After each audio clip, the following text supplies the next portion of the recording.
There's a burning question that's just been bothering me, honestly, and that is whether or not God gets upset, or does he get hurt, or do we, do we hurt him? Do we hurt God with our sin, with our iniquities? And so these are just going to be preliminary thoughts before I start studying. I just, questions, rationales, see how it goes. But my first impression is that how can that be, right? How can that be? I say this in the perspective that I'm in, knowing that I'm in this place because God has had the grace to make me realize that it's not about me when someone hurts me. And what I mean by that is when one of the kids in my youth group, or even my wife, or my dad, anybody, they do anything that's like would be upsetting, I don't take it too personal because it's not necessarily about me. And I think maybe this works more with the loved one. When they do something to themselves, it doesn't necessarily hurt me. It doesn't make me sad in any way because I see that, and it's kind of like between themselves. Well, okay. To be honest, I thought about this a little, maybe too much, before I started researching, before I started talking, and what all of this makes me realize, the fact that I don't get upset, I do think is a godly thing. Where that is echoed is when Samuel, for example, gets rejected as the theocrat of Israel, and where Israel is wanting a king, right? And this is where Saul comes into the picture. But what happens is that there's a dialogue, and God says that they haven't rejected you, Samuel, they've rejected me. It's not about you, it's about me. Their iniquity, their sin, their rejection isn't about one another, it's directed towards God. And that, is an interesting thing. Why is it then that when we mess up, when we do something, it's directly correlated to God? That to me is so strange. But I think maybe it's like that story, the common thing that is depicted where, like, the guy cheats on the girl and he says, hey, it wasn't personal, like, it didn't mean anything, like, it's not against you. But it's like, how can you not take it against yourself? How can you not be offended? Because that's like your partnership. It was between y'all, and that was broken.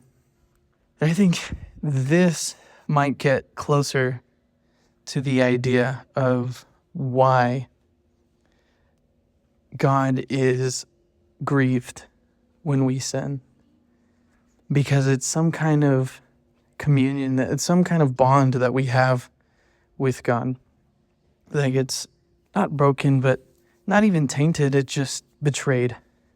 I think about where David in one of his psalms says that I sinned against you and you only. And he's writing this, I think he's writing this after he's committed adultery with Bathsheba and basically not hired a hitman, but put Uzziah in a place to get murdered. And that was like his idea. And so that's such a interesting thing that David didn't sin against Bathsheba, didn't sin against Uzziah or Nathan or anyone involved, but it was only against God. And I think this is starting to grow the picture of what it means to grieve God's heart and what it means to sin against God.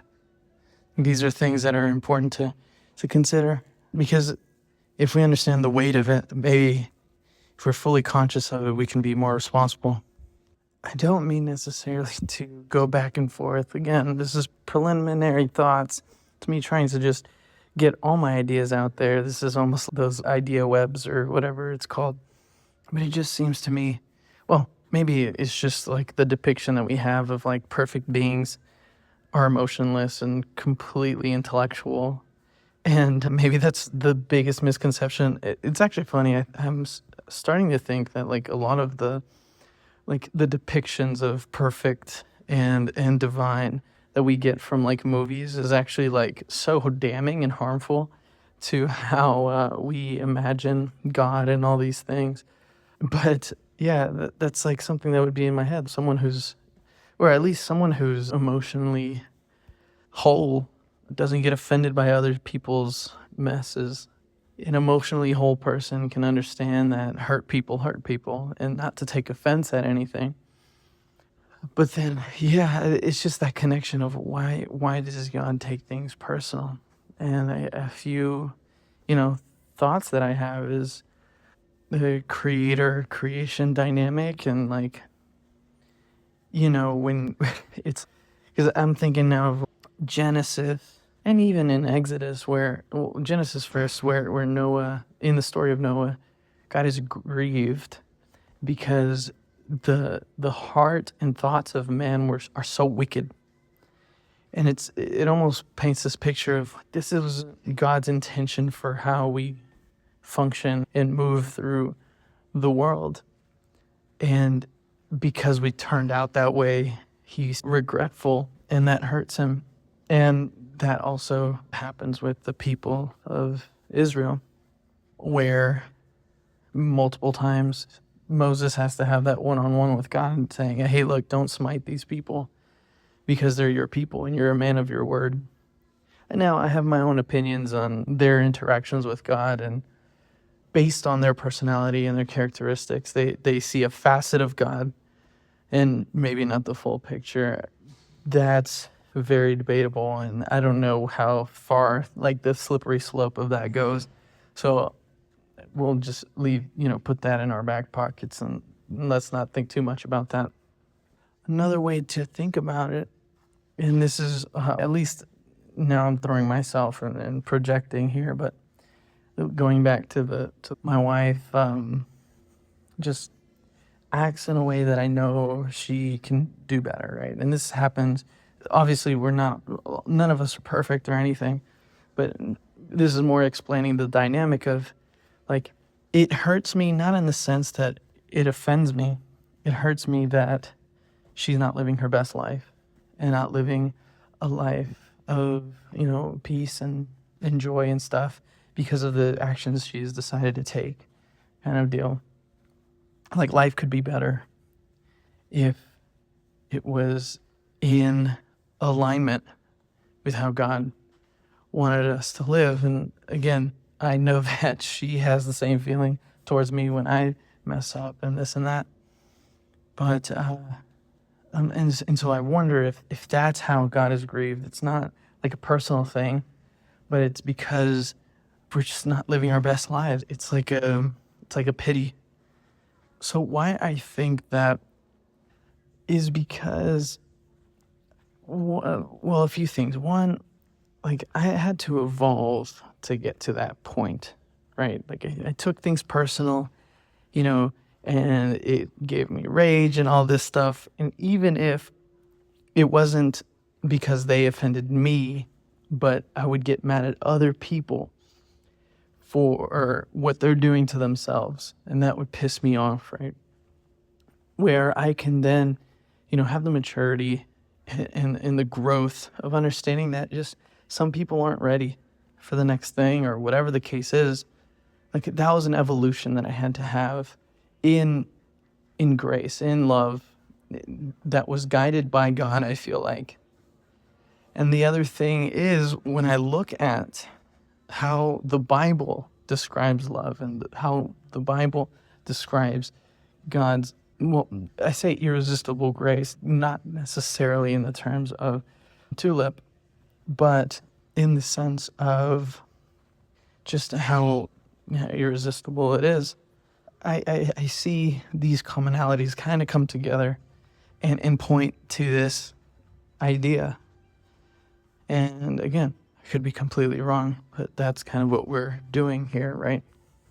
And this is such a question, such a thing, because like if grace abounds, then what's the harm, right? And I know the harm has physical consequences and emotional consequences, but the spiritual consequences for me is such a debated thing, because I'm sorry for anyone who believes so, but I don't see in scripture how we can lose our salvation. And if we can't lose our salvation, then what's the ultimate consequence of our sin if we are covered by the grace of God in terms of spiritually? And that's ultimately why it's so confusing. So I'm going to be thinking about these things. I'm going to research a lot. I'm going to look up the Greek, look up the Aramaic. I'm going to read everything I can. I'll probably look at Gospel Coalition. I'll look at Desiring God. I'll look at all of these ministries that just have libraries of information and just see what I can get from out of all of this. But this is a question, and I need to find an answer. I need to figure this out for myself, but also to explain, because I know this is a question that is asked